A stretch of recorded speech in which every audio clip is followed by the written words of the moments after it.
everybody. My name's Kathy. I'm a bookseller here at Oblong Books. Oh, we have more coming in. Welcome. I just want to welcome everybody and thank you for coming. And I would like to introduce our guest for the evening, Nancy Matsumoto, George Weld. We'll be talking about this book right here, Reaping What She Sows. And afterwards, if anyone is interested, you can purchase books here. Also, a book by Nancy as well. And Nancy is kind enough to sign it for you. So, take it away. Thank you. Thanks everyone for coming. I'm George Weld, as I mentioned. I am really just a Nancy Matsumoto fan from way back. I had a restaurant for a long time in the city called Egg that was really engaged from an early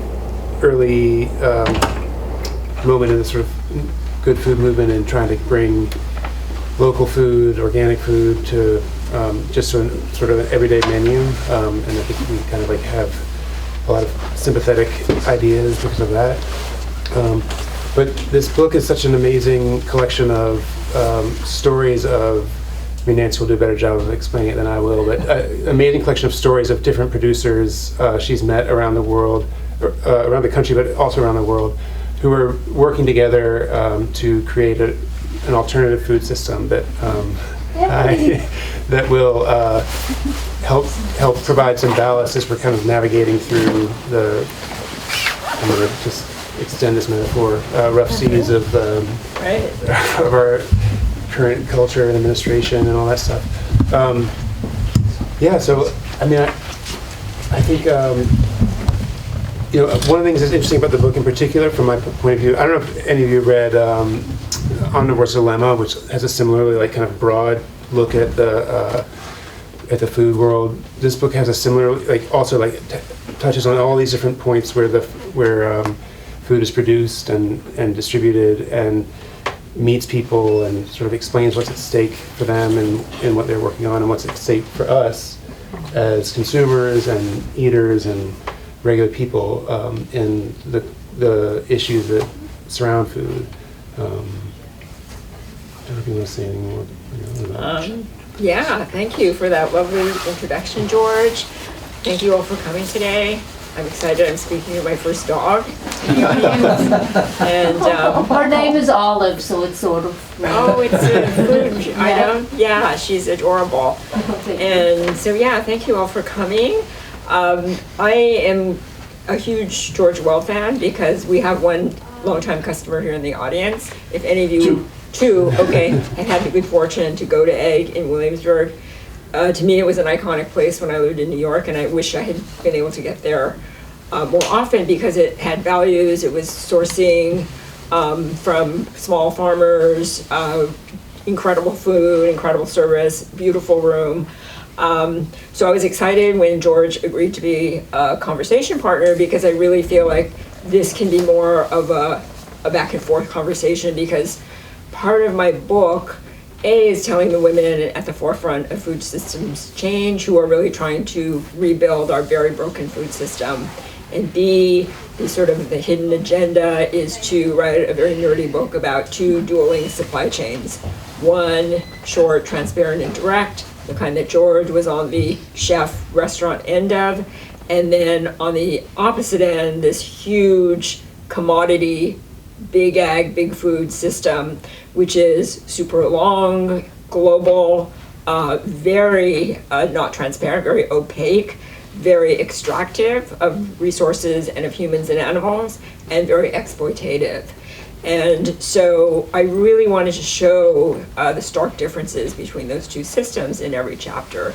And so I said, hey, George, you're part of this small supply chain, and a lot of the challenge of building this short direct supply chain is every link in it has to be there, and you have to have efficiencies the way a large one, because otherwise you're not going to be profitable. And it's incredibly hard and an incredible struggle, and I try to show that. So yeah, so I'm just hoping we could have, share our perspectives. I'm the reporter. I've not lived the farmer. I've not done any of this, and George has. So I think it'll be a fun discussion. That's great. I mean, maybe if you just spend a little bit of a minute just sort of sketching out the like alternative supply chain and what you mean by that. Yeah. So it became, I've been writing about these things for a long time now, and so many little profiles about farmers, individuals who are amazing, restaurants, chefs. I profiled all of these people, and I saw how people are like, cool, we're into farm to table, we like organic and regenerative, but actually getting people to understand it in a systemic way, because it's a big ask to say, you're going to pay more, you're going to go out of your way to find these people, you're going to frequent farmers markets, which can be a little chore if you're not into it like I am. It's a big ask, and so people might go to that occasional farm-to-table restaurant or maybe try to buy organic here and there, but aren't really committed to a whole system-wide change. And my book is about system-wide change, because if we really want to combat big food and big ag, everyone has to be on board. So in my reporting, I would always see the same kind of problems crop up, like the small farmer who couldn't buy a combine because all the farming has gone industrial, and all those little farms that dotted the country, especially, this part of the Northeast. They were all very small, diversified, mixed farms, and they were regenerating land, they were part of the ecosystem. And when you get this consolidation of farms and you get agribusiness coming in, buying up, and it becomes harder and harder for those small and mid-sized farms to compete. So you would get these people who are like, oh, I'm gonna go back to small farming, but they can't find the equipment. I profiled one farmer not far from here who had to go to Ohio to pick up a little combine. People that I profiled in the Midwest, they went, used equipment to find that little thresher, or in one case there was like a jury-rigged machine that they put together. So that was one. Sometimes there's a distribution gap. You could be a fantastic small organic farmer, but if you're missing that distribution link that can take your stuff to the city or to a green market audience, how can you grow your capacity? You're not going to be getting the kind of money you need. You're a niche small rancher, and there's no place to get your meat processed because everything is supersized, globalized, and there's no small processor in your vicinity. So the idea was to pull back the lens and to show the average reader it's not just about this nice farm and the farmer you see, it's about a whole supply chain. And unless every piece of that supply chain is in place, it's not going to work. These people aren't going to make it happen. So I have a whole chapter on grain, for example, where you're talking about not only getting farmers who haven't farmed small grains in decades because there's no money in it, all they're doing it, the only reason they're growing things like barley and rye is to feed their animals or for cover crops to just mow under. So first you have to say, hey, will you grow these again? And sometimes people are very reluctant because people have promised them stuff before. Are they going to make money off it? Then you have to get the mills. And in the case of like Maine Grains, Amber Lamke, who founded it, she said there were like a hand of people, people that you can count on one hand who actually had experience with small milling. And she had to go to Austria to get her first 3 millstones. She had to build her own, she had to go study with millers there. And then the bakers, I talked about June Russell from Grow NYC, who was trying to build out this regionalizing the local supply chain, and she's trying to get millers to mill and bakers to bake. And one of the bakers went to the miller and said, I'm sorry, your flour does not work, because they were not used to flour that's whole grain, that changes from season to season. A commodity crop, by definition, has to be uniform. So everyone's used to white flour that's always exactly the same, always going to come out the same, and the recipes are all calibrated to that. And so there was this huge learning curve. If you were a baker, you had to learn how to bake with flour that they didn't know the difference between, summer and winter, and the gluten content, and there's so many things that you have to master. And of course, we are the beneficiaries of these great breads. I don't know, where did you source your bread from? We got a lot of our bread from Amy's at the Yeah. time. I mean, when we started, the grain shed was not. It wasn't a thing It was not yet. just. Yeah, I mean, Yeah. June hadn't even started her project when we started, so Yeah. we were just like trying to find organic wheat. A lot of which came from Canada. Right, right. So yeah, perfect example, like you're trying to do your restaurant and that those pieces of the chain aren't even there yet. So George is very early in doing it. So anyway, that's the sort of the small regional, equitable, you're trying to pay people more, you're trying to add value at every point but keep this chain of custody very short so you can keep the money in the community as opposed to all of these hollowed out towns like Skowhegan is a perfect example where Maine Grains was founded. It was, a faded industrial town where all the industry, which included milling, had left because it was all supersized. The milling and wheat growing was all in the Midwest. And so you're rebuilding the supply chain, you're revitalizing local economies. It was very important for all of my growers to grow organically or regeneratively, so you're reversing 80 years of industrial farming, which is heavy chemical and pesticide use that has depleted soils. So you're doing so much that you're not getting paid for, really, And so Corey Carmen said to me, it's a steep ask. I'm asking people to pay for my work on the land. I'm regenerating rangeland. I'm asking people to pay for my inefficiencies because I'm a small grower. I don't have tens of thousands of animals. And, I'm asking them to support this because it's kind of the right thing to do. And so I just wanted to show how there are very different supply chains, and in each chapter I also try to take the reader through the way the commodity analog of this little food system works and show how different they are, and how when you think about the fact that big agriculture and big food in just the past 5 years alone has spent $500 million lobbying Congress. It's hard to get the laws made that are going to help small organic and regenerative and sustainable farmers. So kind of in every metric, you're outcompeted. And I wanted to show that as a way to really convince people, you have a choice of what you can support. And I know it's hard. There are so many barriers and people always ask me about those. But it's possible, and you do what you can. I mean, it's funny, it's not funny, but it's interesting to think about, like you said, it's a bit, it's a big ask, but I mean, and you're outcompeted on every front except for the front of flavor, Yes. the front of, I mean, as a chef, as a restaurateur, one of the things that was cool about engaging with this sort of food source was the challenge of it. It's much more interesting to try to solve these problems where you're you're getting a pig this week that's just so different from the pig you got. We got and having to figure out what to do with it. It's an interesting challenge. I always think about this line from the disgraced chef Mario Batali, who said, said in one cookbook, if you, I don't know if it was a cookbook or a book about cooking, and he said, if your customer comes on a Monday and then comes again on the following Monday and the food he orders isn't exactly the same, you're an asshole. Yeah. As a chef, and it's it's such a terrible way to live. Nobody wants to eat that way. Yeah. Has the same thing over and over again. Yeah.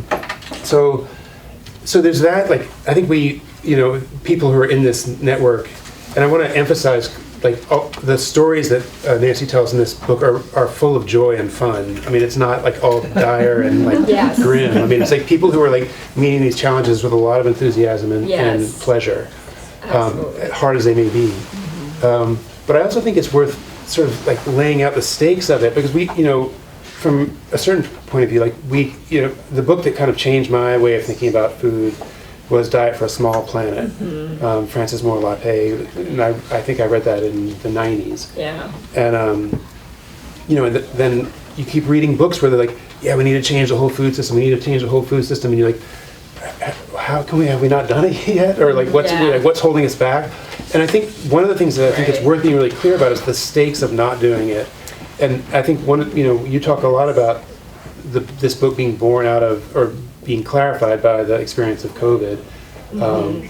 And we can have a similar talk about the experience of living through this moment historically, and the effect it's having on the food I think the supply stakes chain. are absolutely higher than ever. And I talk about how I saw maybe a little opportunity in the COVID pandemic, because it was that moment where global supply chains broke down, and it really affected the everyday consumer, because you went to the grocery store and you couldn't get things that you wanted to get.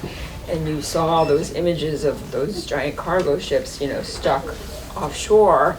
And, even just the word supply chain, like, it wasn't an everyday vocabulary until COVID. And so, like, now I can say supply chain and people get it. They can imagine what a big one looks like, and I'm saying now imagine what a small, resilient, local one looks like. So that was the opportunity, but the stakes, you're absolutely right, are much higher because of climate change. To me, it just, people have their head in the sand and are not dealing with it, because you have huge oil and gas lobbies, and you have politicians like the person who's in office now who really wants to just keep making money off it as long as possible and turning back the clock. You have like 40 billion that Biden had earmarked under the Affordable or Inflation Reduction Act, for climate smart agriculture, for infrastructure, for soil regeneration. Almost all of that has been rolled back. You have $10 million in the Farm to School program that Patrick Leahy got started, which was a win-win for everyone. Farmers could get institutional procurement, which is huge when you start going to schools, because that's a lot of volume, and that's really sort of moving the needle organically and regeneratively. That's all gone now. So if anything, it is really, I start the book with a chapter on African American cooperatives and mutual aid societies, and my own family's experience in World War II prison camps for people of Japanese extraction. And I give examples of cooperative enterprises and mutual aid societies. And when a people or a system is completely disenfranchised, we have to rely on each other. And people were able to really generate leverage, numbers, and powers.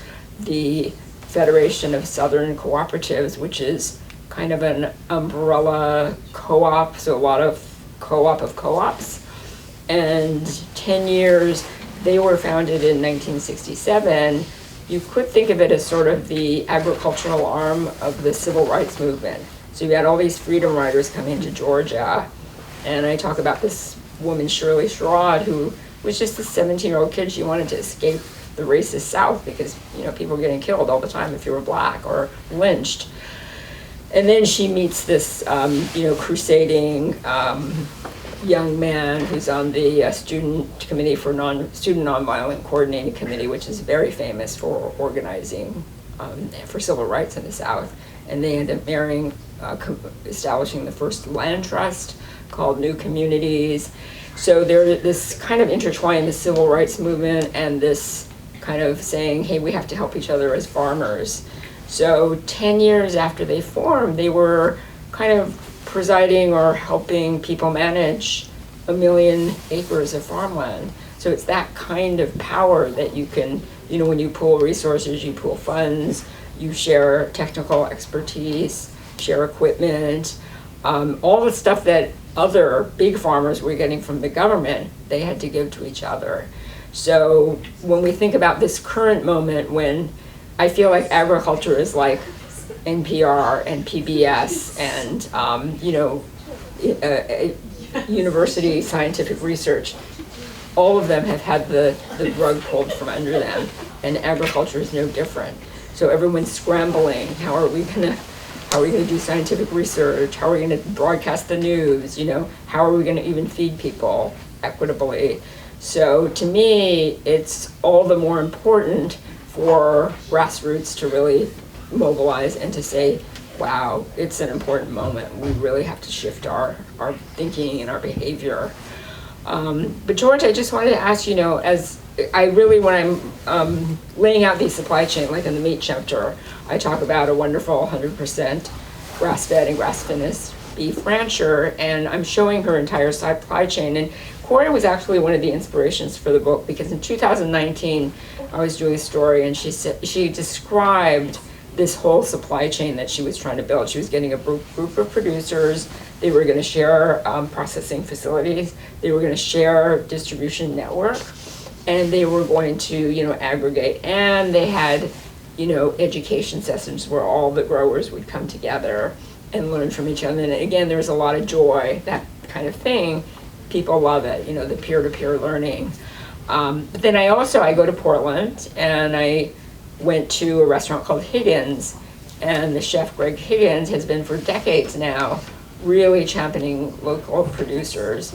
He was an artist who turned into a chef, and he had spent time, like so many sources in my book, lived in Europe and seen how the system was this kind of small connections between farmers and chefs and restaurant, and he wanted to recreate it. So, he has a Wendell Berry quote on the menu, and so I was able to sort of trace that producer through all the pieces of the supply chain to the chef cooking it. So George, being on that end, I'm just wondering, and so much of the book is about how you try to fix chokeholds and gaps in the supply chain. So I'm just wondering, from your end, how you were sort of viewing that supply chain and how you were sort of maybe filling those gaps in the supply chain. Yeah, I mean, and when I started the restaurant, we really, the idea of working this way was baked into the business plan, such as it was. The business plan was basically I would show up and cook. That was it.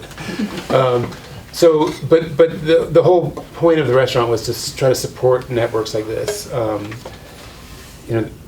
So I was prepared for a lot of challenges in supply and challenges of of cost, and but it really, I guess it really just, meat was an interesting example of a system, of a kind of a supply chain that we saw change a lot over the course of our time working on things. Like when we started off, the only really widely distributed ethical meat was distributed by Nyman Ranch. Oh, right. Bill Nyman. Yeah, a legend in his time, and I think opened the doors for a lot of things. But still, a lot of that meat. I remember going with a friend who was trying to do organic hot dogs. He would have to drive out to JFK to the shipping terminals and take pallets off of airplanes by himself and put it in the back of his Volvo. It was amazing. Really weird kind of supply chain problems. And it wasn't local by any stretch. Yeah. It came from a long distance, and then we had other issues. We bought meat for quite a while. We bought our chicken and some of our pork from a farmer who showed up at the green market every week in New York and was approved by the green market. And I started working with another meat guy, Josh Applestone, who is himself a kind of a can of worms, but he had a butcher shop in Kingston. He had anyway, he's like, I don't want my meat anywhere around that guy's meat. And I was like, what do you mean? He's like, they're at the green market. That's a thoroughly vetted, an organization that vets things very, very carefully.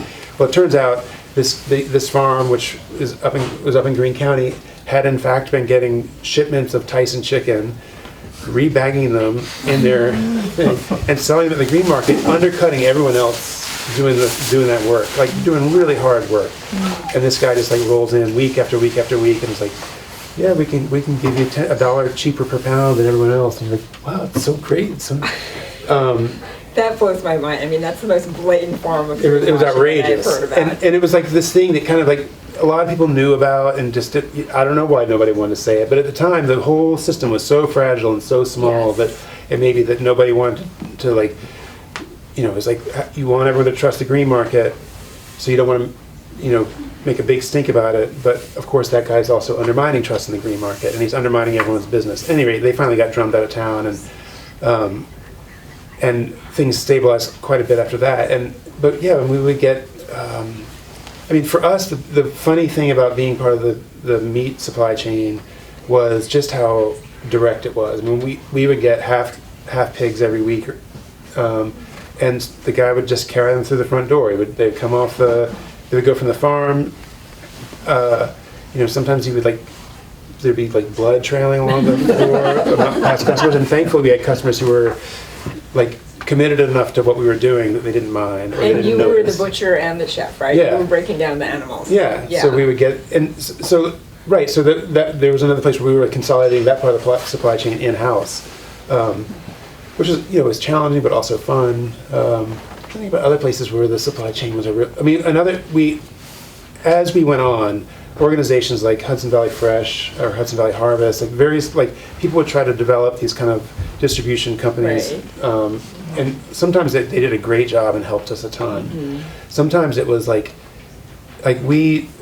interesting way for us to learn about the problems of distribution was we tried to start a farm ourselves. We did start a farm ourselves in the Catskills after about 2 years of running the restaurant, and we grew vegetables there, and they started coming in now how are we going to get them back to the restaurant? I'm going to be just driving them back and forth every day. It's a perfect example of what I'm writing about. And we also It's grew missing link. buckwheat as a cover crop. Oh, And I was like, oh, nice. cool, we can make buckwheat. And it was like, oh, no, you need a special mill Right. for buckwheat because it has this extra husk. It was my like all these dumb things. We were really excited to grow our own food, and we did successfully do it for years and got a lot of that food on the menu.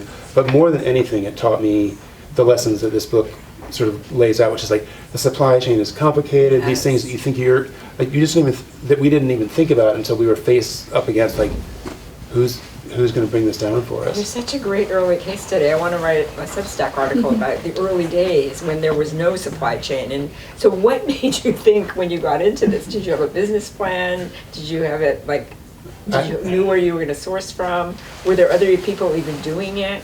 There were people doing versions of it, but I didn't know what I was doing, and that helped a lot. Yeah. I had no idea what I was getting into. Right? Yeah. And I thought this will last a year or two, and then when it goes out of business, I'll go work for Mario Batali or something. I'll have gained some experience. Right. But I was driven by a kind of ethical commitment to this way of living, which for me came from something I just absorbed growing up. In rural places and where farmers were just part of the... Where was this? Primarily in Virginia and South Carolina. But when I was really little, we lived in Illinois briefly. My family was in the church, and there's a lot of overlap between farmers and church people, and the church we lived in Illinois, the Reagan Secretary of Agriculture was in the congregation. We moved to Virginia, much smaller places. And then we finally moved to South Carolina, where we were surrounded by farmland and farmers, all of whom came to our church, and came to realize that all the things they were growing, you talk about this quite a bit in the book, the things they were growing right around us were not accessible to us, because they, even vegetables would get boxed up, gassed to ripen, and then shipped off somewhere else. And it just felt wow, it just feels crazy. And my family had farmed generations earlier than that, and I had this sort of romantic fantasy about restoring that, and it's it doesn't actually feel like a romantic fantasy anymore, because I think people are really working to do it. It's not happening in the same way that it used to happen, but the people who are doing this work are making magical things happen. And there's there's one quote they're trying to build a regenerative beverage chain, and they're trying to bring things like malting back to Wisconsin, for example, which used to have a history of that. And university, a lot of times there's academic researchers who are involved in sort of trying to fill these. So this one woman, there's an organization called O-Grain, which is a small grain network out of the University of Wisconsin. And she said, there's kind of a joy and a nerdy kind of joy in trying to put together each piece of that supply chain, and we'll figure it out eventually. But there are so many barriers to, for example, the pest pressure is much higher in Wisconsin than it would be out west, where it's grown on a commodity level. So same thing with orchards in New England, incredibly delicious apples and pears, but you have to educate people that this is not the Pacific Northwest. You are going to have to use some amount of chemical intervention, but you're doing it in the least invasive. You're not doing it when there's buds, you're not doing it when there's fruit, but you're doing enough so that you can produce a delicious piece of fruit. And then, for just the person who's an organic purist, for example, they hear the word spray and it's like, sorry, I'm not buying that, unless you develop a whole certification process. And then you have to explain to people what the certification process means. So again, so much of getting people behind this is educating. And that's why the chef, is such a great front person, public. And so when you're doing it, people love your food. And again, going back to what George said about taste, that's one of the really strong cards of the alternative food system. It's taste. One of my baker sources said, it's flavor, it's taste that turns the key. Like, her customers don't really care that she's getting regenerative, locally milled, organic. They just love that it tastes incredible. And maybe some of them are curious. And I wrote about this baker in London who makes incredible things with incredibly sourced. They have a very advanced sort of regional grain network, but she won't advertise it. She's very, even more, I think British people maybe are even more like, if it's sort of healthy or good for you, it's like, I'm sorry, it's not going to be as delicious. So there are different ways that people are trying to do this, that are various levels of being out there and sort of proselytizing, or just saying, let the food do the talking, it's delicious, people are going to like it, and maybe they'll ask questions. I was wondering if I wrote about this cow share program in New York, and maybe you were part of that, where you could order like was that the way you ordered? I'm trying to remember who the supplier was, but it was a way to get people to do more whole animals and to move the regeneratively grown or ranched product. And it was, chefs were having to learn how to break down a half of a cow or whatever. I don't know. You might have preceded that. Maybe. I mean, when I was a kid, we used to get quarter cows, and we would go to the abattoir for that. Mm-hmm. But we did have to learn. I mean, we had to learn how to butcher. And one of the things that was so great about the restaurants in Brooklyn when we opened up was, it felt enough at the time, like there were enough people for everybody, and we were all trying to do something. Not all, but like there's like a network of restaurants. So the guy who taught me how to butcher a pig, how to break it down into cuts, was a chef at another restaurant, like technically my competition. But he was like, yeah, come over. He had like an illegal walk-in refrigerator in the backyard of the restaurant where they just did butchery. He taught me how to do it in like 20 minutes. It was like that kind of knowledge sharing, that kind of like generosity, the kind of assumption that we'll all be better off if we share this rather than try to keep it to ourselves, was really pervasive in that part of Brooklyn at the time among the restaurants that we were involved in. And then that kind of like people kind of pulled, or as it got more and more crowded and more money came in, and people got better about sort of marketing themselves as a farm-to-table restaurant without actually doing the work, there was less generosity and less sharing. And so many of the, I'm sure that's true, so many of the organizations and the farms and the networks that I talk to have this very important peer learning component, sharing information in the network. And I think that's where a lot of the joy and the feeling of, like, I have a community, I'm not alone. This is such hard work that the Organic Valley dairy farmers, for example, they're all family farms and they're all small. At the time I was reporting my chapter, it was a very difficult time for organic dairy, and people were really, I was worried for a lot of people's mental health, frankly. And afterwards I heard that, because of the lobbying and the sort of work that was being done in the organic sector, the pay scale had kind of gone a little better. It was a little more, it was a little more viable as an occupation. But they all said it's that peer-to-peer learning, it's that making available knowledge. It's sort of open source kind of thing. In the seed chapter, I talk about the difference between Monsanto and Bayer, and the women in my book. And one of the big differences is, you have patent protection on seeds now, and you have to get seeds every season because that's the way they've genetically, or that's the way they've hybridized them. And what the women in my book are doing is they're trying to preserve either indigenous seed keepers, they're trying to bring back old seeds that have been co-opted and now have names like Boston marrow when it was really a Haudenosaunee squash, and also just sort of getting back to that ancestral seed saving and seed sharing. And it's a very open and democratic movement. So you're growing open pollinated seeds, so anyone who buys a packet can do their own saving and replanting year after year, and it should be free. It should be the way it was done for millennia. And so is that kind of openness and wanting to share and wanting to really emphasize culture and community food waste too. So like some of these women, I focused on diasporic women, so Vietnamese immigrants, Pakistani, Palestinian women, who often you're separated from your country by war or famine or disease or whatever, and you can't go back. And so when you get the second or third generation, they don't even know what those ancestral vegetables taste like.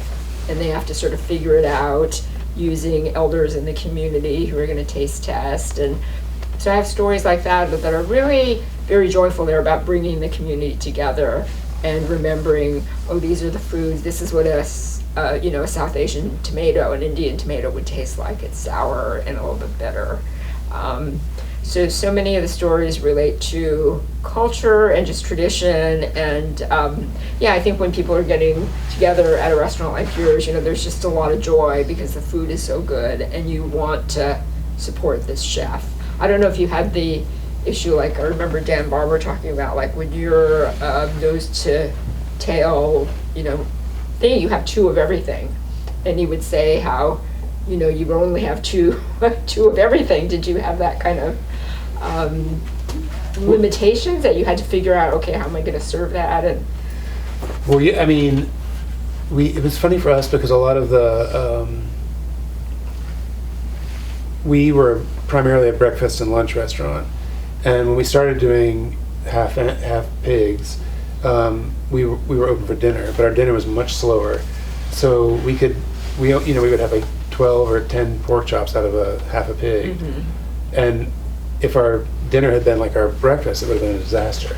Since nobody came to dinner, we could make that stretch for a week. Yeah. But it was an interesting problem, generally speaking, because what people want to eat versus what a cow actually provides per cow are way out of whack. So, there are only so many ribeyes, but there's a ton of ground beef kind of meat, and so, making like there's kind of like from a fashion point of view, maybe you don't want to have a hamburger on your menu, but from an ethical point of view, it's really important to have a hamburger on your menu. And then what about like the heart and the kidney? You gotta, what are you doing with all of that if you're trying to use it all? We made scrapple, which is like a and I mean we made other sort of charcuterie as well, but like we could put a lot of stuff in the scrapple, which we could only make so much of it, but it was like a really diehard group of fans who would eat it. That again is educating people, right? Like we're using everything, and these are pieces that are available. It was interesting, that we also had like mixed feelings about educating people because we just wanted people to eat and enjoy it, and then if they asked about it, find out like, oh, cool, I didn't realize you could do that. But then it also began to feel important. Like people need to understand. We'll put the farmers' names on here. It's just like it's such a tricky thing where you want to let people eat and enjoy their food, but also like encourage them. Like you're also doing great work by doing this. And I think it's a really important thing to think about with a book, and like the idea of mutual aid. And one really easy way for everybody to participate in those kinds of systems is to eat better, make better choices about food and what you buy, and buy from people you know. And no choice will be perfect, but I know I've been feeling bad because I've been doing a number of talks now, and many of my friends have come, and then they'll say, oh, you know, I really need to try harder, or I'm gonna get to the farmer's market, and I almost feel like I'm the food system police, and I'm saying, you know, you can't be perfect. You know, when I'm with my mother, she lives right next door to a Walmart, and that's the best option. I go to Walmart, you know, so it's not like we're all perfect, but so I kind of feel guilty, you know, like being like some sort of horrible enforcer for good food. But yeah, there's a fine line, right? You don't want to preach to people, but you also want to sort of educate them if they're curious. And, yeah. Could you tell us what Scrapple is? Sorry. Yeah. Scrapple is, I mean, we would describe it as like we never actually described it this way, but it is, I'm not going to describe it that way now either. It's like, do you want to know how The problem is that when you describe it, it sounds disgusting, Oh, no, it's- but it is so delicious. But really, it's sort of like like a- describing a hot dog. It's like a mid-Atlantic pate it's like organ meats and kind of bound together with cornmeal, and then so then it sets because there's all this gelatin in the meat, and then you can sort of cut it into slices and sear it, and so because it's really crispy on the outside, it sort of melts on the inside. It's really delicious. If you go to Baltimore, you'll see it. Yeah, it's very Yeah. popular in Mid-Atlantic. Mid-Atlantic. I had a cousin from Delaware who Yeah. insisted that I put it on the menu. It kind of was a joke, and I was like, actually, it'd be helpful to have it Yeah. on the menu. So Right. we You did can it. use up everything. Yeah. Yeah, I'm curious when you talk about the challenge between like something being fashionable versus ethical. If you could just speak a little bit more about, from a restaurant point of view, of straddling that line. Well, it's when we started, there's a lot of like the sort of farm to table as a catchphrase was really like taking off, and it could feel a little bit like, yeah, how do we want to deal with this? Because people are going to stop wanting to eat this way if they hear it over and over and over again. So kind of playing it kind of, I mean, for one thing, we had a ethical position, like we're only going to buy food in this way, whether people care or not. We're only going to do it this way, and if we have to go out of business because we can't keep it going, too bad. Like, we'll go out of business. We're not going to have a restaurant that isn't living by these values. I've actually experienced it most intensely as a parent, because my children grew up in the restaurant and eating, like, you have this fantasy as a parent that, like, if you just show your kids all the great things, how delicious all this real food is, they'll just naturally start eating that way. And my kids hated all of it. Even they would like hang out in the restaurant kitchen with me, and my daughter learned how to, like, she learned the cuts of a pig from like standing over a pig. But yeah, she kind of got mad at me when she was a teenager, saying like, I can't believe you forced me to grow up in an ingredient-only kitchen where we had to make everything from scratch and there were never snacks around. And where's the ultra-processed food? yeah, exactly. And we had the same problem with school. We tried to make big change in school food, and kids there would buck against it. And there would always be some who would tell you, it's great. But I think ultimately, and this is why I sort of started by mentioning the question of stakes, like, you just have to decide, no matter what, you just got to do better, like, for yourself and for the world. And if it's unfashionable, it's unfashionable.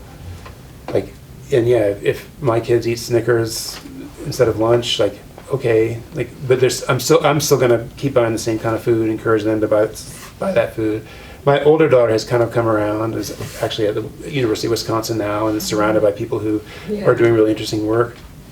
But it was a really hard thing to kind of come to terms with, to have kids just be like, this is disgusting. I just want white bread. I want American cheese. Yeah, I can imagine how hard that was. Yeah, it's not at all what I had in mind. Yeah.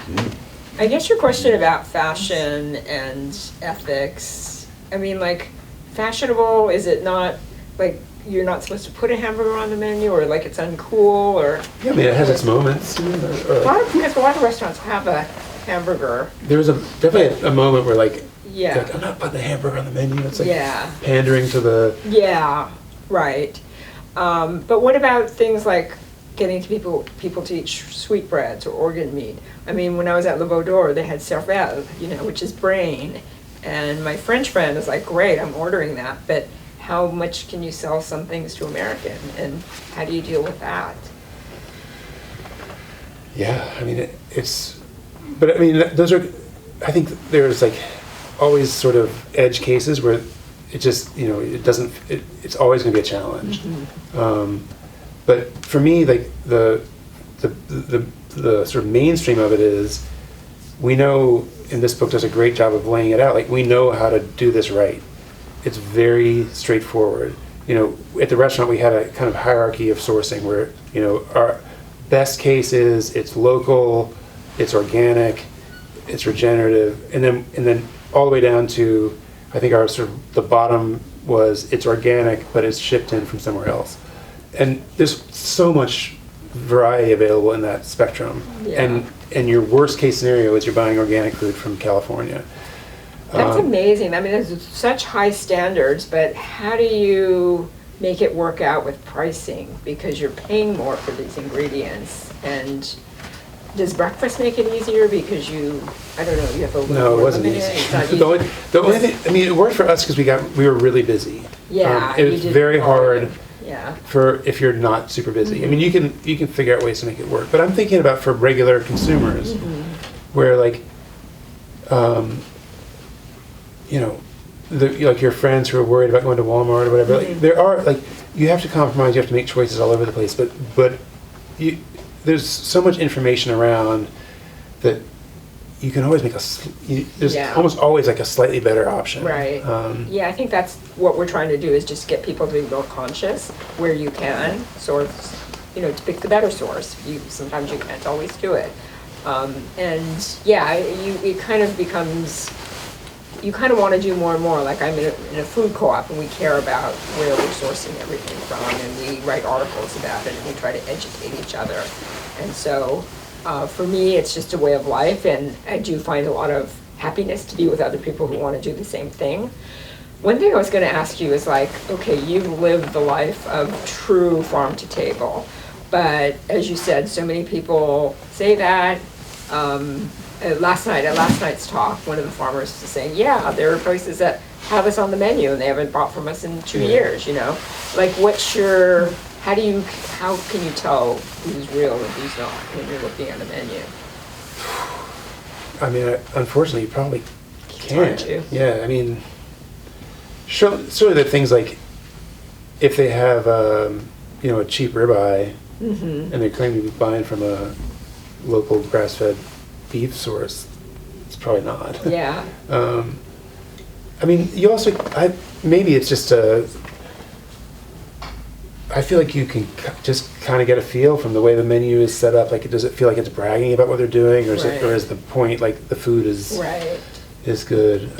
But I mean, honestly, like if you asked me right now to name the restaurants in Rhinebeck that were doing great work in terms of sourcing, and the restaurants that were phoning it in, I couldn't tell you. It's not. I mean, we're in a really lucky place here. Like the Hudson Valley is full of great food, and farmers doing amazing work. Yeah. But I think maybe we're at a point now, especially in a place like this, where like depending on a restaurant to be your sort of gateway into this stuff is no longer as important as it was. There's so many other ways to access this stuff. That's interesting. than restaurants. Yeah, I would say, buyer beware. So many people, I talk about greenwashing in the book a lot. The 100% grass-fed and grass-finished rancher is competing with these national chains that have these really slick websites. And she said, I know for a fact they're straight up lying about their practices. And what can you do? There isn't enough enforcement. So again, the shorter that chain is, like if you're talking to the supplier at the farmer's market and you say, oh yeah, what are your practices? How do you do this? What's your, and a lot of people say I'm everything but the, official certification of organic. This is how I grow, and, it's a hassle, it's expensive. So you can develop sort of some trust with the relationship. And then, cook your own food. I always say, get Whole Foods at the farmer's market and cook it yourself. You're saving a huge amount of money. If you can grow it, you know. There's so many different ways. Like the co-op I belong to, the same really good organic local whole grain flour that my baker friends are baking with, I can get at my co-op and make my own bread for a fraction of a, you know, expensive artisanal loaf. So yeah, whatever your inclination and your abilities are, there are ways to work in these better sourcing modes and not, you know, go bankrupt doing it.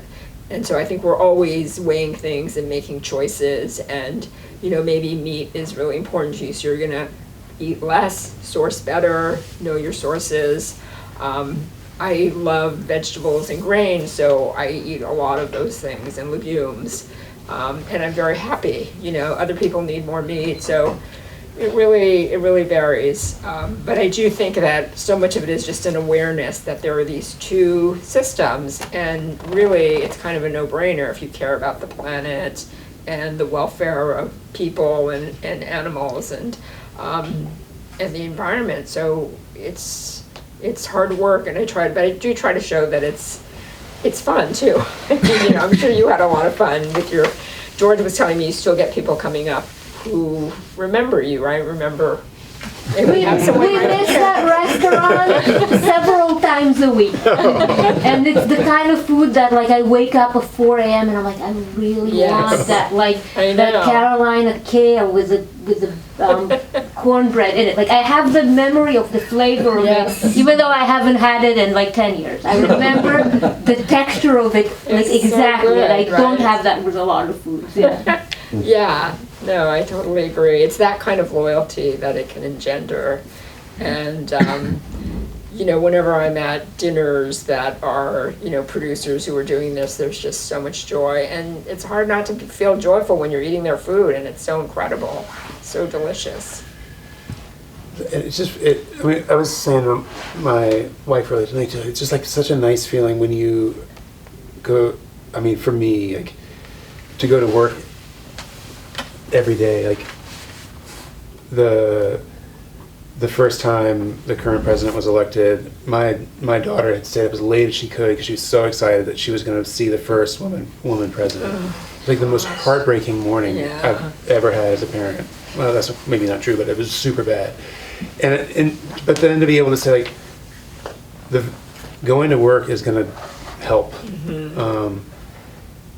Buying that food is going to help. Like all those little things, like, that feel so trivial and so, like, I think especially because it's been caught up in fashion, it can feel like, again. And I think that's what my children's feeling about it is like, I have more organic, like, but it makes such a huge difference in the world that we want can exist if we make those choices, and if we don't, it won't. And it's just, to me right now, it feels just as simple as that. Yeah, I agree. Yeah, I remember my son was in college and at that election, he said there wasn't a class he went into that day where someone didn't burst out crying.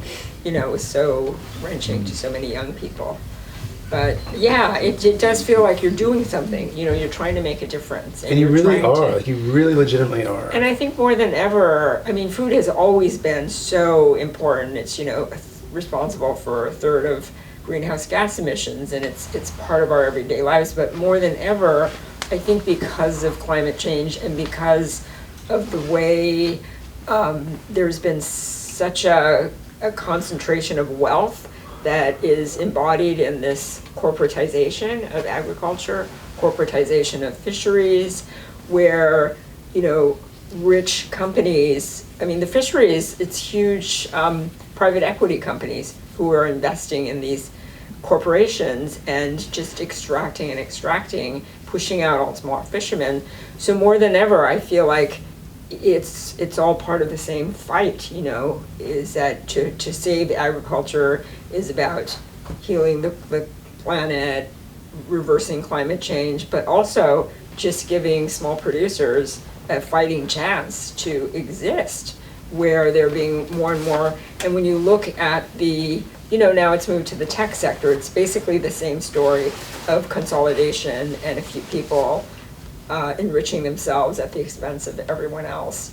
So really, I feel like this grassroots movement, I mean, I was saying the other day, like part of the joy, the guy I was talking to last night, talk about the joy and the hardship. And I said, yeah, it is kind of two sides of the same coin because it's so hard when you're all together.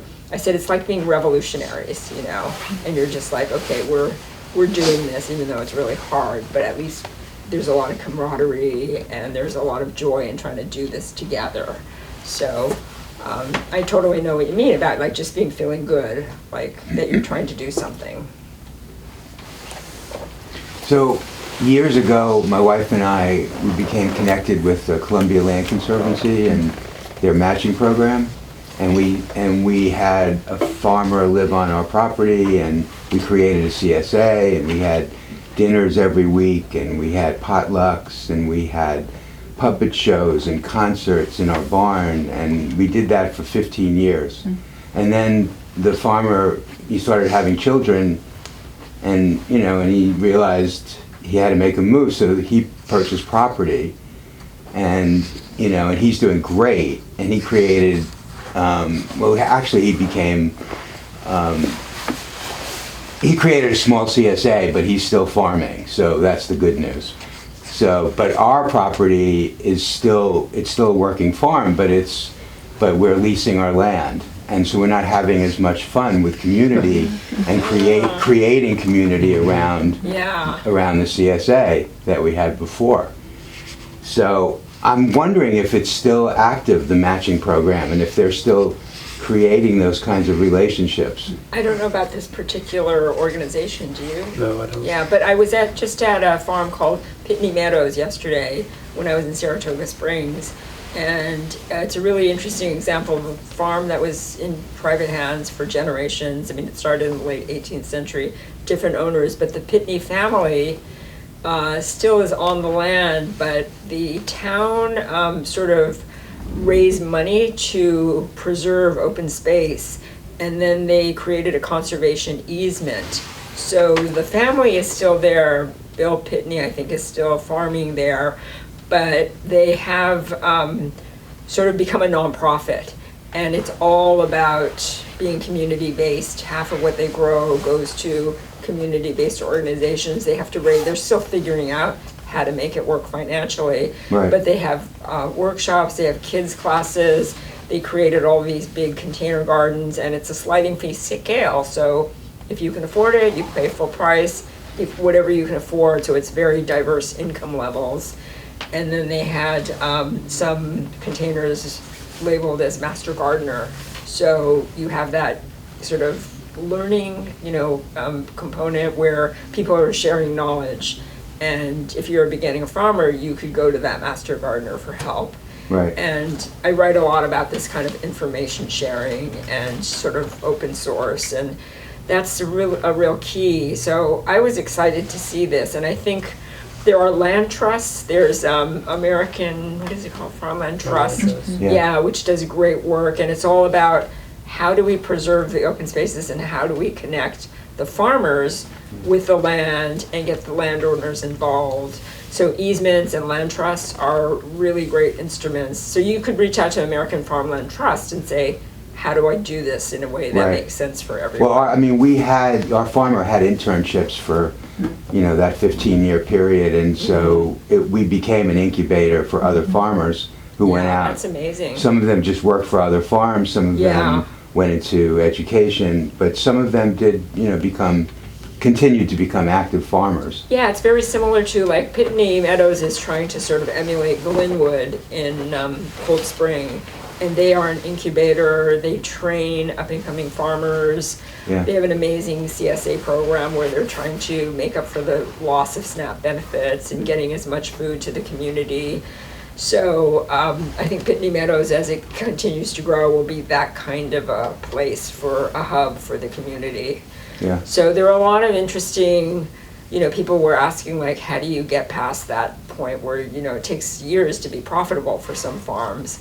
Yeah. And there are organizations that are looking at how do we finance these. And one of my sources talked about patient investors, where it's not sort of your typical, okay, when are you going to start making returns and make me rich? It's Yeah. more like, we believe in you and we believe the work you're doing on the land. So there are many different creative financing ways that people are thinking of to try to make these really hard things work.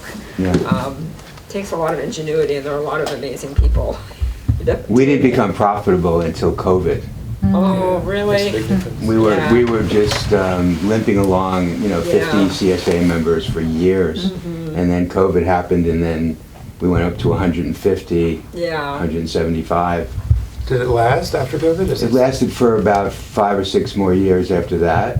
And then the farmer just, he had to leave. Yeah. And then the matching program wasn't as dynamic for some reason. I don't know what happened.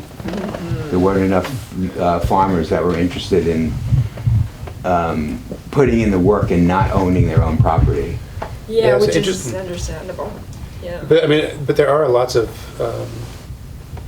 I'm just thinking about like the NOFA conference or Yeah. the Young Farmers at Stone Barns. I don't know if they still do that, but like there are always people like where can I farm? Where I can know farm there's it? so many young people really desperate to farm. So yeah, Young Farmers Association, is that what it's called?